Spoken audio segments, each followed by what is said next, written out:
कई लोग कहते हैं जी हमारे सर पे हाथ रख दो, दुआ दे दो, मेरे बच्चे के लिए दुआ दे दो, भगवान से दुआ मांगते हैं।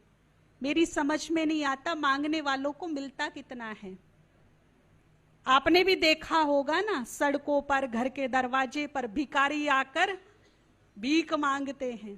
पहले तो 5 मिनट गिड़गिड़ाएंगे, कुसामदे करेंगे, स्वाभिमान को खूंटी पे लटका देंगे अपने, दे दो दे दो, ऐसे ऐसे करके बड़ी भीख मांगेंगे।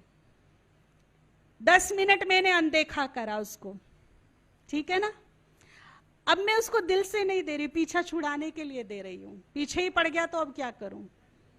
मेरे घर में चावल का बोरा भरा पड़ा है, आटे के डब्बे भरे पड़े हैं। जब मैं भिखारी के लिए लाई तो कितना लाई? मांगने वाले को इतना ही मिलता है, इससे ज्यादा नहीं मिलता। अब सोच लो कि मुझे मांगकर गुजारा करना है या मेरे कर्म ऐसे हों कि देने वाला विवश हो जाए छप्पर फाड़ के देने के लिए। बिन मांगे मोती बरसे मेरे ऊपर, या मैं गिड़गिड़ाती रहूं सारी उम्र? नहीं।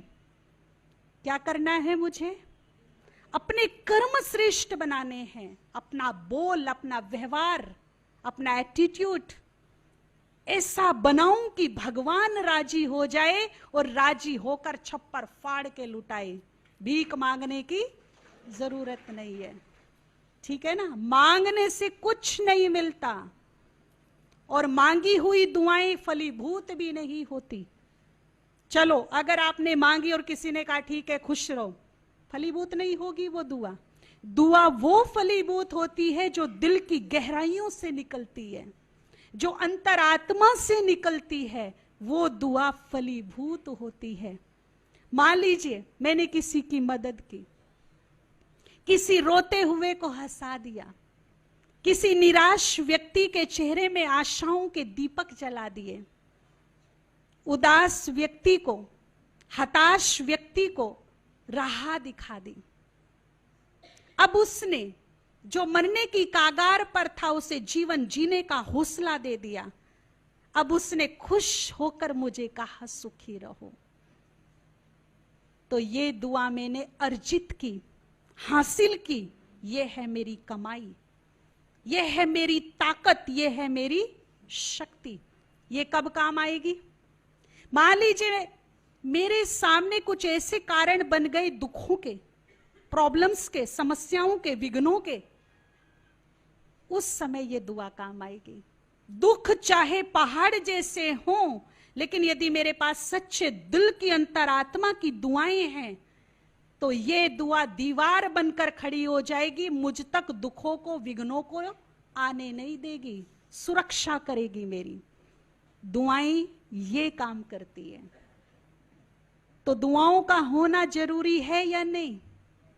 यदि यहां मैं रोज 10 लोगों को भी दिल से दुआ दूं तो सोने से पहले ऊपर वाला क्या कर देगा? मेरे सर पे हाथ रख के दिल से मुझे दुआ दे देगा। और ऊपर वाले की दुआ कभी खाली नहीं जाएगी। मुझे ऊपर वाले की दुआ लेनी है, रोज उसके अनुकूल काम करके। सोने से पहले वो मेरे भंडारे भरपूर कर दे, दिल से दे, मांगने की जरूरत नहीं, ठीक है ना। तो एक प्रभु निमित्त यदि मैं पुण्य कर्म करती हूं तो रिटर्न कितना मिलता है? पदम। कैसे? कैसे? क्या तरीका है? एक किया तो पदम क्यों मिला है? नहीं, कोई तो तरीका होगा कि इस विधि से मिलता है। वरदान है संगम को। गुड, बिल्कुल सही बात है आपकी। और आप एक वृक्ष को सामने लाइए। एक वृक्ष है, जब हम उसको जल और खाद देते हैं तो पत्ते पत्ते को देते हैं या कहां देते हैं? फिर वो कहां जाता है पानी? पहले वो और नीचे जाता है, उसके अस्तित्व को टच होता है और उसके बाद फिर कहां पहुंचता है?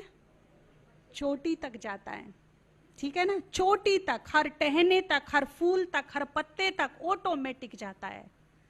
ये संसार भी क्या है? एक कल्प वृक्ष है। इसका बीज, इसका अस्तित्व कौन है? शिव बाबा, शिव परम सत्ता, सर्वशक्तिवान। अगर मैं उसके निमित्त कोई भी पुण्य कर्म करती हूं, यानी कि उसे जल या खाद देती हूं, तो उस बीज से टच होकर उस पुण्य का प्रभाव पूरे वृक्ष में फैलता है, पूरे कल्प वृक्ष यानी कि समस्त मनुष्य आत्माओं तक पहुंचता है। और जब मेरे पास उसका रिटर्न, उसका प्रभाव आता है तो कितना होकर आता है? 1 का पदम गुणा। क्योंकि बीज के निमित्त मैंने किया तो प्रभाव पूरे वृक्ष को जाएगा और रिटर्न कितना मिलेगा? पदम गुणा। कितनी आत्माएं हैं संसार में? एक बीज के लिए किया तो ऑटोमेटिक प्रभाव वृक्ष की चोटी तक जाएगा ही, रिटर्न इसलिए पदम गुणा मिलेगा ही, ठीक है ना?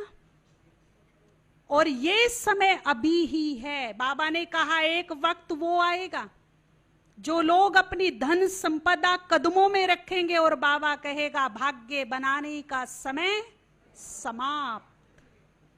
और बोर्ड कौन सा लग चुका होगा? Too late. इसीलिए हम देर तो हो गए पर टू लेट नहीं हुए। अभी भी वक्त है, अभी भी मौका है खुद को पुण्यों से भरने का, दुआओं से भरने का, भगवान का प्यार का पात्र बनने का।